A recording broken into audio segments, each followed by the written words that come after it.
ओम नमः चंडिकाय। मार्कंडेयवाच।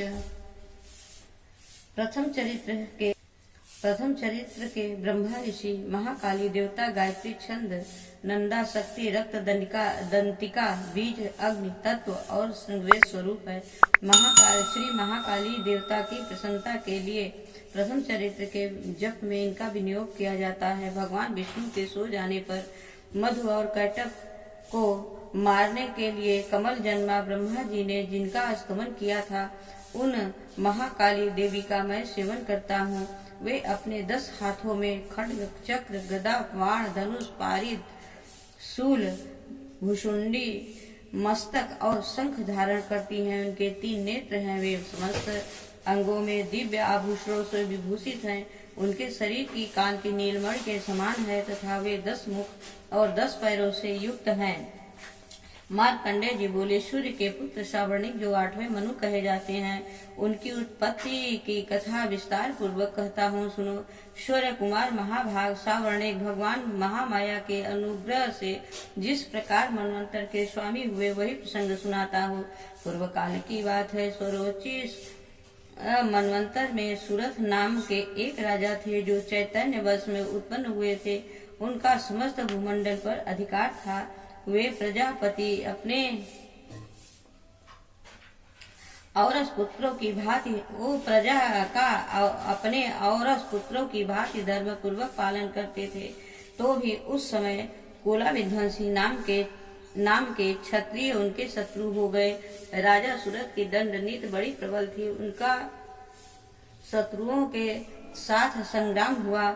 यद्यपि कोला विध्वंसी संख्या में कम थे तो भी राजा सूरत युद्ध में उनसे परास्त हो गए। तब वे युद्ध भूमि से अपने नगर को लौट आए और केवल अपने देश के राजा होकर रहने लगे। समूची पृथ्वी से अब उनका अधिकार जाता रहा, किंतु वहां भी उनका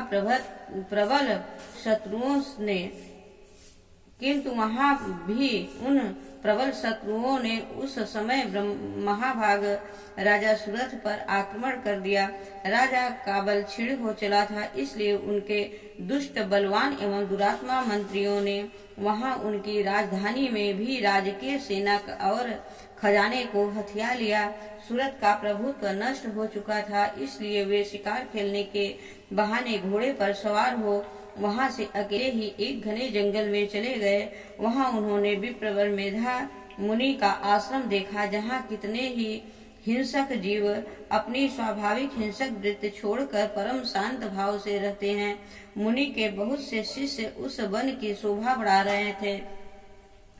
वहां जाने पर मुनि ने उनका सत्कार किया और वे उन मुनि श्रेष्ठ के आश्रम पर इधर उधर विचरते हुए कुछ काल तक रहे। फिर ममता से आकृष्ट चित्त होकर वहां इस प्रकार चिंता करने लगे, पूर्व काल में मेरे पूर्वजों ने जिसका पालन किया था वही नगर आज मुझसे रहित है। पता नहीं मेरे दुराचार्य भृत्य गण उसकी धर्म पूर्वक रक्षा करते हैं या नहीं। जो सदा मद की वर्षा करने वाला और सूरवीर था, वह मेरा प्रधान हाथी अब शत्रुओं के अधीन होकर न जाने किस भोगों को भोगता होगा। जो लोग मेरी कृपा धन और भोजन पाने से सदा मेरे पीछे पीछे चलते थे, वे निश्चय ही अब दूसरे राजाओं का अनुसरण करते होंगे। उन अपव्ययी लोगों के द्वारा सदा खर्च होते रहने के कारण अत्यंत कष्ट से जमा किया हुआ मेरा वह खजाना खाली हो जाएगा। ये तथा और भी कई बातें राजा सूरथ निरंतर सोचते रहते थे। एक दिन उन्होंने वहां विप्रवर मेधा के आश्रम के निकट एक वैश्य को देखा और उनसे पूछा, भाई तुम कौन हो? यहाँ तुम्हारे आने का क्या कारण है? तुम क्यों शोकग्रस्त और अनमने से दिखाई देते हो? राजा सूरत का यह प्रेम पूर्वक कहा हुआ वचन सुनकर वैश्य ने विनीत भाव से उन्हें प्रणाम करके कहा। वैश्य बोला, राजा मैं धनिया के कुल में उत्पन्न एक वैश्य हूँ। मेरा नाम समाधि है। मेरे दुष्ट स्त्री पुत्र ने धन के लोभ से मुझे घर से बाहर निकाल दिया है। वे इस समय धन, स्त्री और पुत्रों से वांछित मैं इस समय धन, स्त्री और पुत्रों से वांछित हूँ। मेरे विश्वसनीय बंधुओं ने मेरा ही धन लेकर मुझे दूर कर दिया है, इसलिए दुखी होकर मैं वन में चला आया हूँ। यहाँ रहकर मैं इस बात को नहीं जानता कि मेरे पुत्रों की, स्त्री की और स्वजनों की कुशल है या नहीं। इस समय घर में वे कुशल से रहते हैं अथवा उन्हें कोई कष्ट है। वे मेरे पुत्र कैसे हैं? क्या वे सदाचारी हैं अथवा दुराचारी हो गए हैं? राजा ने पूछा। जिस लोभी स्त्री, पुत्र आदि ने धन के कारण तुम्हें घर से निकाल दिया है, उनके प्रति तुम्हारे चित्त में इतना स्नेह बंधन क्यों है? वैश्य बोला, आप मेरे विषय में जैसी बात करते हैं वह सब ठीक है, किंतु क्या करूं, मेरा मन निष्ठुरता नहीं धारण करता।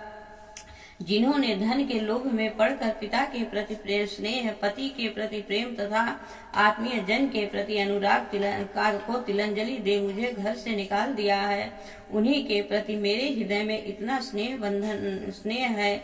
महामते गुणहीन बंधुओं के प्रति भी जो मेरा चित्त इस प्रकार प्रेम मग्न हो रहा है, यह क्या है? इस बात को मैं जानकर भी नहीं जान पाता।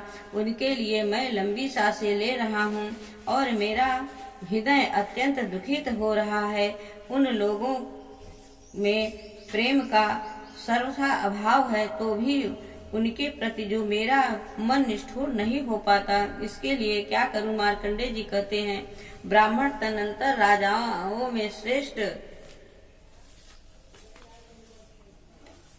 सुरथ और वह समाधि नामक वैश्य दोनों साथ साथ मेधा मुनि की सेवा में उपस्थित हुए और उनके साथ यथा योग्य न्यायानुकूल विनय पूर्वक बर्ताव करके बैठे। तत्पश्चात वैश्य और राजा ने कुछ वार्तालाप आरंभ किया।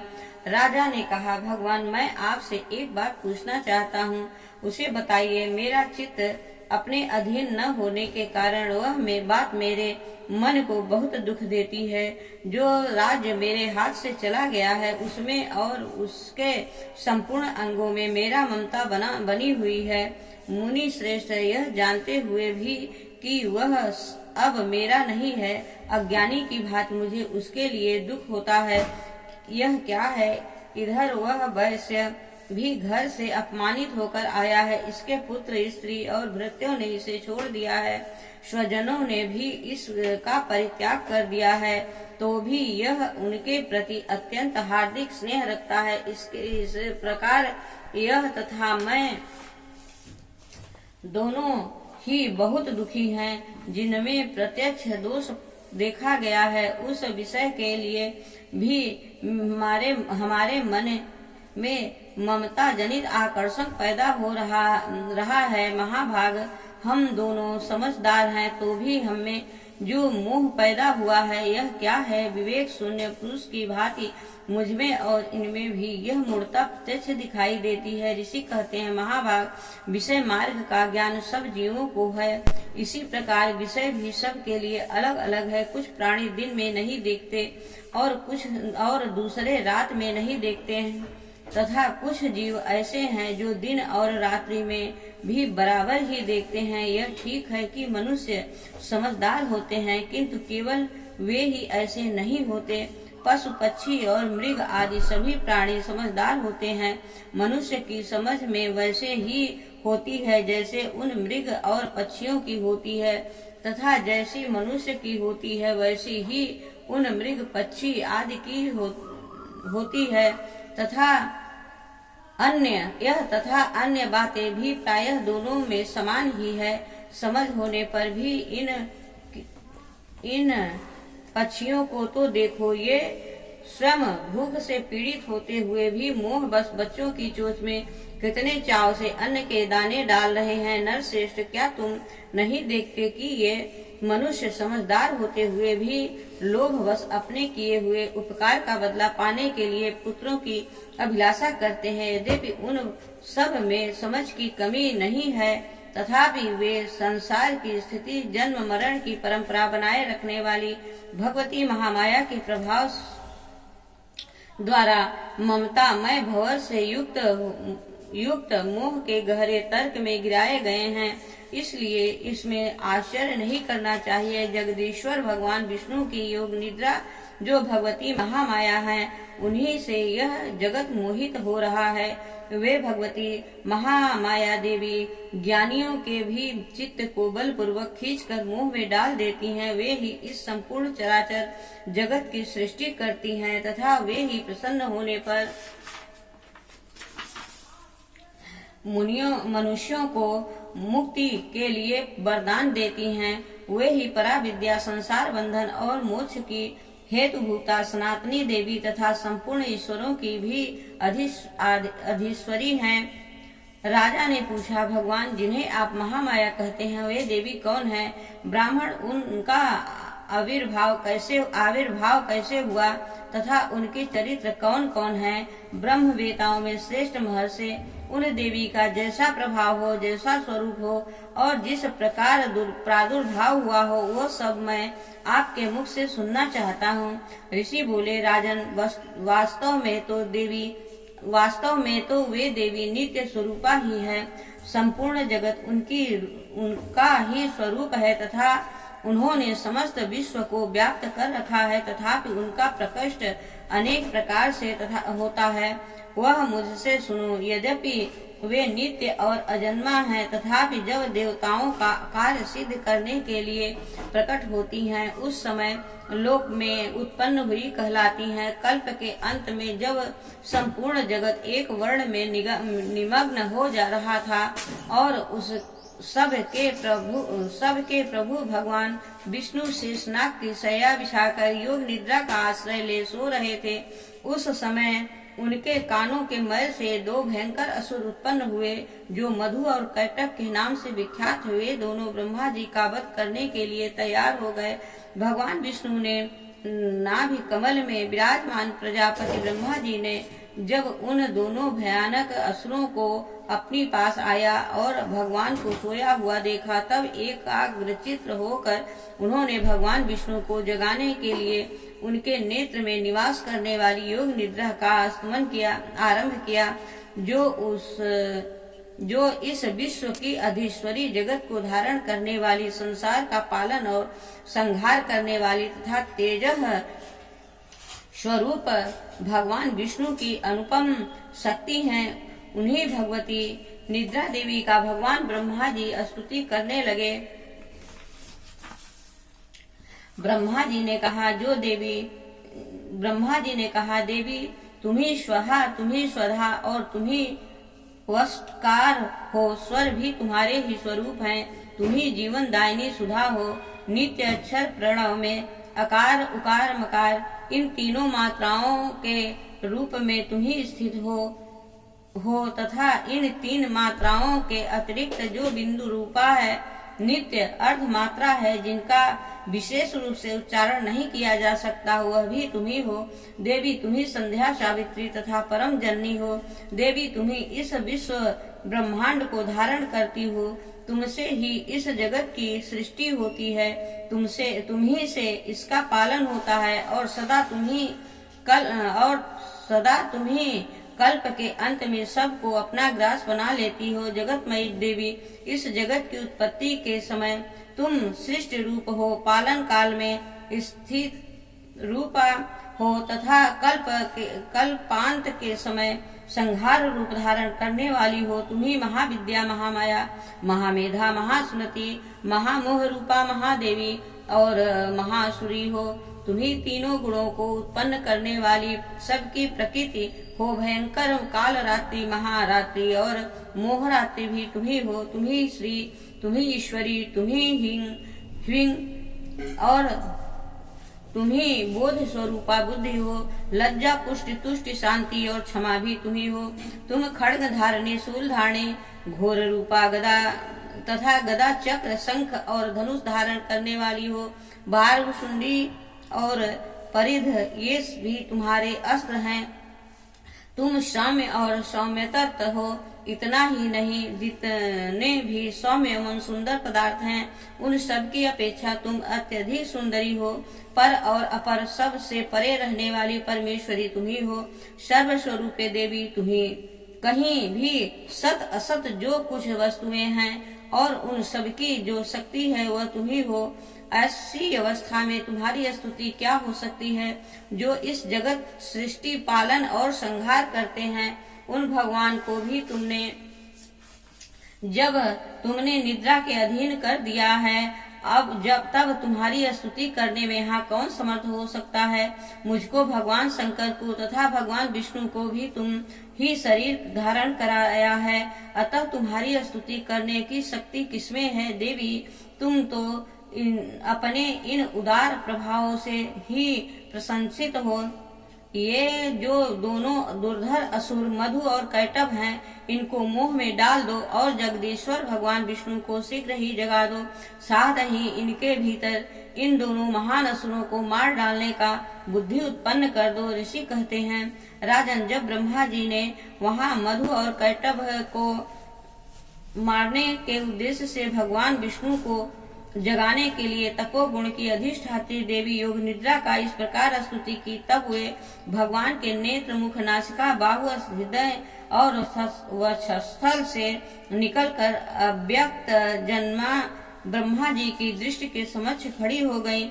योग निद्रा से मुक्त होने पर जगत के स्वामी भगवान जनार्दन एक का वर्ण के जल में शेष नाग की शैया से जाग उठे।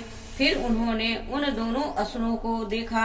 वे दुरात्मा मधु और कैटभ अत्यंत बलवान तथा पराक्रमी थे और क्रोध से लाल आंखें किए ब्रह्मा जी को खाने जाने के लिए उद्योग कर रहे थे। तब भगवान श्री हरि ने उठकर उन दोनों के साथ 5000 वर्षों तक केवल बाहु युद्ध किया। वे दोनों भी अत्यंत बल के कारण उन्मत्त हो रहे थे।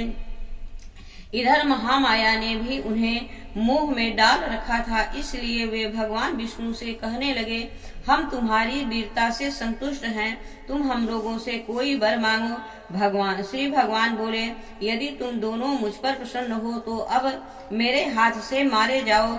बस इतना सा ही वर मैंने मांगा है, यहाँ दूसरे किसी वर से क्या लेना है। ऋषि कहते हैं, इस प्रकार धोखे में आ जाने पर जब उन्होंने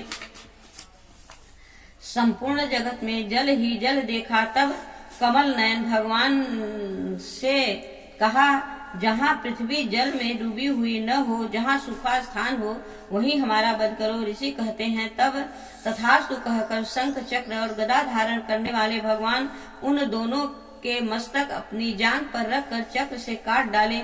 इस प्रकार वे देवी महामाया ब्रह्मा जी की स्तुति करने पर स्वयं प्रकट हुई थी। अब पुनः तुमसे उनके प्रभाव का वर्णन करता हूँ, सुनो। इस प्रकार श्री मार्कंडेय पुराण में सामवेद मनवंतर की कथा के अंतर्गत देवी महात्म्य में मधु कैटभ वध नामक पहला अध्याय पूर्ण हुआ। बोलो सच्चे दरबार की जय, बोलो दुर्गा मैया की जय। जगजननी जय जय माँ जगजननी जय जय, भयहारिणी भवतारिणी भवभामिनी जय जय। तू ही सत्य सुखमय शुद्ध ब्रह्म रूपा, सत्य सनातन सुंदर पर सुर भूपा। आदि नादि नामय अविचल अविनाशी, अमल अनंत गोचर जानंद राशि। अविकारी अगहारी अकल कलाधारी, कर्ता विधि भरता हरिहर संहारकारी। तू विधि बधु रमा तू उमा महामाया, मूल प्रकृति विद्या तू जननी जाया। राम कृष्ण तू सीता ब्रज रानी राधा, तू वांछा कल्पा तुम्हारे सब बाधा। 10 विद्या 9 दुर्गा नाना शस्त्र करा, अष्टमात्र कर योगिनी 9 रूप धरा। तू परधाम निवासिनी महाविलासिनी, तू ही शमशान विहारिणी तांडव लासिनी। तू सुर मुनि मोहिनी सौम्या तू शोभा धारा, भीषण विकट स्वरूपा प्रलयमयी धारा। तू ही स्नेह सुधामयी तू अति गरल मना, रत्न विभूषित तू ही अस्तितना। मूलाधार निवासनी पर सिद्धि प्रदे, कालातीता काली कमला तू वरदे। शक्ति शक्ति धर तू ही नित्य भेदमयी, वेद प्रदर्शनी वाणी विमले वेद त्रयी। हम अति दीन दुखी माँ पति जाल घेरे, है कपूत अति कपटी पर बालक तेरे। निज स्वभाव बस जननी दया दृष्टि की जय, करुणा कर करुणामयी चरण शरण दे जय। जग जननी जय जय माँ जग जननी जय जय, भयहारिणी भवतारिणी भवभामिनी जय जय। बोलो सच्चे दरबार की जय, बोलो दुर्गा मैया की जय। तमेव माता चक्ता तमेव तमेव बंधु च सखा तमेव तमेव विद्या द्रविणं तमेव सर्वं मम देवं नीलांबुज श्यामं कमलांगं सीता समारोपितवां भागं पाणो महासाहित्यास्यापं रामं रघुवंशनाथं। बोलो सच्चे दरबार की जय, बोलो दुर्गा मैया की जय, बोलो महाकाली मैया की जय।